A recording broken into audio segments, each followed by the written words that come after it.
الله الرحمن الرحيم. اتنا بڑا مجمع بیٹھا ہے، اگر اس مجمع میں مجھ سے کسی کو اختلاف ہو، بلکہ مجمع سے کسی کو اختلاف ہو، ہم کو ایک بات کریں جس پہ سب متفق ہوں، اور ایک کھڑا ہو کر کے ایک غلط بات ہو رہی ہے، تو مجھے نہیں معلوم کہ اس کا حال کیا ہوگا. آپ سے گزارش کروں گا کہ اسے بخش دیجیے گا. لیکن اتنا بڑا غدیر کا میدان، اس میں 1 لاکھ سے زیادہ صحابہ کرام تھکے تو نہیں ہے نا؟ تو ایک مرتبہ ایک شخص کھڑا ہو کر کہتا ہے، حارث ابن نعمان فہری کہتا ہے، یہ آپ نے اپنی طرف سے کہا ہے، یہ اللہ نے آپ کو حکم دیا ہے؟ یا آپ نے جو علی کو مولا بنا دیا، یہ آپ نے اپنی طرف سے کہا ہے، یہ اللہ نے آپ کو کہا تھا؟ میرے مولا نبی نے فرمایا کہ میں تو کوئی بات ہی نہیں کرتا سوائے وحی کے، میں جو بولتا ہوں اللہ کی جانب سے بولتا ہوں. تو کہنے لگا کہ اگر یہ آپ نے اللہ کی طرف سے کہا ہے تو پھر اللہ سے کہیے کہ آسمان سے پتھر نازل ہو اور وہ مجھے مار کر چلا جائے. مجھے تو نہیں پتا عزیزوں کے پیغمبر نے بد دعا کی، اس لیے کہ جو رحمت للعالمین ہو اس کے ہاتھ بد دعا کے لیے نہیں اٹھتے. پیغمبر نے بد دعا نہیں کی اس لیے کہ علی کے دشمن کے لیے بد دعا کی ضرورت ہی نہیں ہے. یہاں اس نے ایک مرتبہ عذاب کا مطالبہ کیا. قرآن نے کہا ہے، سأل سائل بعذاب واقع، ایک سائل نے عذاب مانگا اور عذاب آیا. یا اللہ، تو نے تو قرآن میں کہہ دیا کہ اے میرے حبیب، تمہاری امت پر میں عذاب نازل نہیں کروں گا. کیوں؟ وَأَنْتَ فِيهِمْ، کیونکہ تم ان کے درمیان ہو. نبی درمیان میں ہے، آسمان کا عذاب نہیں آئے گا. یہاں ایک شخص کہہ رہا ہے آسمان سے عذاب آئے اور میں مر جاؤں، اور قرآن کہہ رہا ہے عذاب آیا. معلوم یہ ہوا کہیں استثناء ہوتا ہے، اور جہاں استثناء ہو اسی کو علی کہا جاتا ہے. علی کے دشمن کے لیے عذاب رکے گا نہیں. اور ایک مرتبہ آسمان سے عذاب آیا اور یہ شخص اسی دنیا سے اس حالت میں چلا گیا کہ جیسے کسی کے اوپر عذاب نازل ہوتا ہے، پتھر سر پہ پڑا، دنیا سے چلا گیا. عزیزان گرامی، ابرہا کا لشکر خانہ کعبہ کو ڈھہنے کے لیے آیا تھا، اور اللہ نے خانہ کعبہ کو بچانے کے لیے ابابیل کا لشکر بھیجا تھا، اور ہر پرندے کی چونچ میں باریک سا کنکر تھا. جب انہوں نے ان پرندوں نے کنکر برسانا شروع کیے اور ہاتھی زخمی ہو کے بھاگنے لگے اور خانہ کعبہ کی حفاظت ہو گئی، تو اسی عالم میں جبریل ان پرندوں سے مخاطب ہوئے کہ تم میں سے فلاں پرندہ اپنی چونچ میں دبا ہوا کنکر نہ پھینکے. اس نے پوچھا کہ میں اس کنکر کا کیا کروں؟ کہ اسے واپس لے جاؤ اور کسی پہاڑ کے اندر جا کے گھونسلہ بناؤ اور اس کنکر کی حفاظت کرو دوسری وحی آنے تک. اب ایک مرتبہ جب یہ مرحلہ آیا کہ غدیر کے موقع پہ اس نے کہا کہ اللہ سے کہیے کہ پتھر نازل کرے، تو جبریل نے اسی پرندے کو آواز لگائی کہ تمہاری غیبت کا دور ختم ہو گیا، اور آؤ اللہ کا عذاب اس پر گراؤ. عزیزان گرامی، اللہ یا اپنا گھر بچاتا ہے یا گھر کا مالک بچاتا ہے. صلوات پڑھے محمد و آل محمد.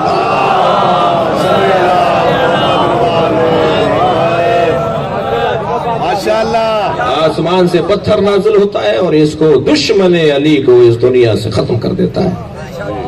اچھا، ویسے آپ نے دیکھا کہ علی کی دشمنی ایسی بیماری ہے جس کا علاج ہے ہی موت. اور میرا اور آپ کا تو معاملہ ہی نہیں ہے، معاملہ ہے اللہ سے. اس لیے کہ علی کا اپنا تو کچھ ہے ہی نہیں. جو کچھ ہے میرے عزیزوں وہ اللہ کا ہے، اس لیے کہ یہ بیچ چکے اپنا سب کچھ. اور فرمایا حدیث غدیر پر میں اپنے بیان کو ایک منزل کی طرف لے جا رہا ہوں. حدیث غدیر پر کسی کو اختلاف نہیں. ابھی پچھلے دنوں کراچی یونیورسٹی کے کوئی 15-17 طالب علم جو سنی بھائی تھے، ہمارے سنی جوان تھے، وہ ہمارے یہاں باب العلم میں آئے اور کہنے لگے کہ ہمیں 5-6 موٹی باتوں کا ہماری کتابوں سے حوالہ دے دیجئے. مثلا نبی نے کہا ہے مولا علی کو، ہماری کتاب سے دکھائیے. ہم نے صحیح بخاری سے دکھا دیا. کہا جناب زہرا پر کچھ لوگوں نے دروازہ گرایا، وہ ہماری کتابوں سے دکھائیے. ہم نے انہی کی کتابوں سے دکھایا. اس طرح ہاتھ کھول کے نماز پڑھنا، سجدگاہ رکھنا، اس طرح کے اور سوالات تھے، وہ سارے ہم نے ان کی کتابوں سے دکھا دیے. اس میں ایک سوال یہی تھا کہ یہ مولا کا لفظ پیغمبر نے اپنی زبان پہ کہاں جاری کیا ہے؟ جو آپ کہتے ہیں مولا علی، تو پیغمبر نے بھی کہا ہے مولا علی. تو پیغمبر اکرم نے مولا کا لفظ من کنت مولا کے علاوہ بھی کہا ہے. وہ ساری حدیثیں ہم نے اپنے سنی بھائیوں کے حوالے کر دی. وہ اپنے بزرگوں کے پاس لے گئے اور بزرگوں سے جواب نہیں ملا، تو پھر وہ 15-17 افراد سب کے سب شیعہ ہو گئے. میں نے پوچھا ان سے کہ آپ کے بزرگ، اللہم صلی علی محمد۔ میں نے ان سے پوچھا کہ آپ کے بزرگوں نے کیا کہا؟ کہنے لگے جب ہم یہ کتابیں، وہ کتابیں میری لے گئے تھے، میں نہیں کہا تھا لے جائیں، وہ جب ہم یہ کتابیں ان کے پاس لے کر گئے تو انہوں نے پہلا سوال یہ کیا کہ شیعوں سے تو نہیں ملتے ہو؟ انہوں نے کہا جی آپ سے اس سے کیا تعلق ہے ہم شیعوں سے ملتے ہیں، ہمیں تو یہ بتائیے ہماری کتاب میں لکھا ہوا یا نہیں؟ یہ ساری باتیں یہ جو لوگ بولتے ہیں، جواب نہ ہونے پر بہرحال لوگوں کو ہدایت کا اور ایک سمت کی جانب رہنمائی ہوتی ہے۔ تو حدیث غدیر سے تو کسی کو اختلاف نہیں ہے۔ پیغمبر نے فرمایا من کنت مولا فہذا علی مولا، میں جس کا مولا تھا علی اس کا مولا ہے۔ مگر لفظ مولا کے اوپر کیونکہ بعد میں نبی نے دعا کی اللہم والی من والا، یا اللہ جو اس سے محبت کرے تو بھی اس سے محبت کر، وعاد من عادا، اور جو اس سے دشمنی کرے تو بھی اس سے دشمنی کر۔ یہ دعا کی نبی نے جب خطبہ ختم کر رہے ہیں، خطاب کے آخر میں نبی نے دعا فرمائی۔ تو لفظ مولا سے تو کسی کو انکار نہیں ہے، اور حدیث مولائیت کے اوپر کسی کو انکار نہیں ہے، حدیث غدیر سے کسی کو انکار نہیں ہے، لیکن معنی و مفہوم کے اندر تشریحی باب میں اس کے مفاہیم کو، مفہوم کو، مطلب کو تبدیل کرنے کی کوشش کی جاتی ہے۔ 27-28 معنی لکھ ڈالے کہ مولا کا یہ مطلب ہے، مولا کا وہ مطلب ہے، حتیٰ بڑے بڑے معتبر لوگوں نے بھی مولا کا مطلب کچھ اور لیا اور کہا صاحب مولا سے مراد ہے دوست۔ نبی نے فرمایا کہ میں جس کا دوست ہوں علی اس کا دوست ہے۔ میں اس پہ نہیں زیادہ بحث میں جانا چاہ رہا، لیکن اتنا کہہ کر اپنی بات کو منزل دوں کہ نواب رامپور کے بیٹے کی شادی تھی، بڑے بڑے نوابین شادی میں شریک ہونے آ رہے تھے۔ جیسے جیسے نوابین اور رؤسا سواریاں ان کی پہنچتی تھیں تو انہیں دسترخوان پہ لے جایا جاتا تھا۔ جب مہمان کھانا کھا لیتا تھا تو نواب صاحب کا ایک نوکر تھا، اس کو وہ محمد کہہ کے پکارتے تھے، تو نواب صاحب آواز لگاتے تھے محمد انار لاؤ، اور محمد دوڑا دوڑا جاتا تھا اور انار لاتا تھا، اسے کھولتا تھا، اس کے دانے جو ہیں وہ مہمانوں کو کھلائے جاتے تھے۔ مسلسل آواز لگتی رہے محمد انار لاؤ، محمد انار لاتا رہا۔ جب بارات تیار ہوئی اور بارات چڑھنے لگی تو پھر نواب صاحب کی آواز آئی محمد انار لاؤ، تو محمد دوڑے دوڑے گئے اور جلنے والا انار لے آئے۔ دسترخوان پر تو نواب صاحب نے نہیں کہا تھا کہ کھانے والا لاؤ،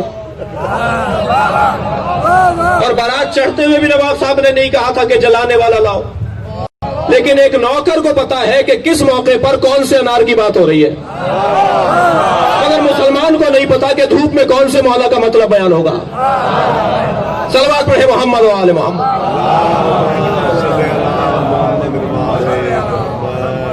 نہیں عزیزان گرامی، مولا اولا بالتصرف، ہماری جانوں پر ہم سے زیادہ علی کو حق ہے، ہماری جانوں پر، ہمارے مال پر، ہماری اولاد پر ہم سے زیادہ میرے مولا علی کو حق ہے۔ اگر آج علی کہہ دیں، یعنی علی کہہ دیں، یعنی امام وقت کہہ دیں کہ اپنا مکان خالی کرو اور فلاں ہمارے شیعہ کو اس میں بسنے دو، تو میں اگر چوں بھی نہ کہوں تو شیعہ ہوں۔ مولا کہے یہ گاڑی کی چابی ہمیں دو، اور کسی بھی روڈ چلتے ہوئے کو کہے کہ یہ تمہاری، اور میرے پاس ذہن میں بال برابر بھی اعتراض نہ آئے، تب تو شیعہ ہوں۔ مولا مانگ رہے ہیں، مولا کا ہمارے اوپر ہم سے زیادہ حق ہے۔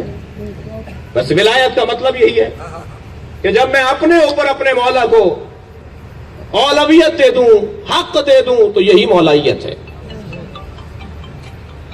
عزیزو، یہ 7 دن سے زیادہ کسی کو پریشان نہیں رکھتے، 7 دن سے زیادہ آزماتے نہیں ہیں۔ غلطیاں کرنے والے تو زیادہ مشکل میں رہتے ہیں، لیکن جس نے غلطی نہ کی ہو، آزمائش یہ 7 دن سے نہیں زیادہ نہیں لیتے۔ جتنے بھی یہاں حاجت مند، پریشان حال، مشکلات کا شکار، اپنے مسائل لے کر اس بارگاہ حیدری میں آئے ہیں، وہ اپنے ذہنوں میں اپنی پریشانیوں کو لائیں، یا اپنے چاہنے والوں کو 7 دن سے زیادہ پریشان نہیں رکھتے۔ کریم گھرانہ ہے۔ علی بن ابی طالب کو اگر واسطہ دیا جائے نبی کا، عجیب داستان ہے۔ کسی نے سوال کیا کہ ہم تو وسیلہ بناتے ہیں نبی کو اللہ کی بارگاہ میں، نبی کس کو وسیلہ بناتے ہیں؟ کہتے ہیں نا اہدنا الصراط المستقیم، نبی کے ذہن میں کون ہوتا ہے؟ نبی بھی تو کہتے ہیں نا اہدنا الصراط المستقیم، وہ کون سے صراط مستقیم کے لیے کہتے ہیں؟ علی کس کے لیے کہتے ہیں؟ تو ابو ذر غفاری کہتے ہیں میرے ذہن میں سوال ایک مرتبہ مچل رہا تھا کہ میں کیسے اس کا جواب تلاش کروں، کیا کروں، کہ ایک مرتبہ مولا علی نے فرمایا چلو میرے ساتھ۔ پیغمبر کو حالت رکوع میں ہم نے دیکھا، جب ذکر رکوع مکمل کر لیا تو پیغمبر اللہ سے دعا کر رہے تھے، یا اللہ تجھے علی کا واسطہ دیتا ہوں، میری اس عبادت کو قبول کر لے۔ ماشاءاللہ۔ اور پھر ایک مرتبہ پیغمبر اکرم کے سامنے جب ابو ذر آئے تو حضرت ہاتھ پکڑ کے کہا چلو علی کو دیکھو کیا کہہ رہے ہیں۔ تو علی سجدے میں تھے اور کہہ رہے تھے یا اللہ میری عبادتوں کو محمد کے صدقے میں قبول کر لے۔ سبحان اللہ۔ ہمیں اگر مولا علی کو واسطہ دینا ہے اپنی دعاؤں کے لیے، اپنی حاجات کے لیے، تو نبی کا واسطہ دینا ہے، اور نبی کو واسطہ دینا ہے تو علی کا واسطہ دینا ہے۔ فقیر بیٹھے ہیں، اپنی حاجتوں کو ذہن میں لائیے، اور جتنی توانائی کے ساتھ ممکن ہو سکے اس گھرانے پہ درود بھیجیے۔ اللہ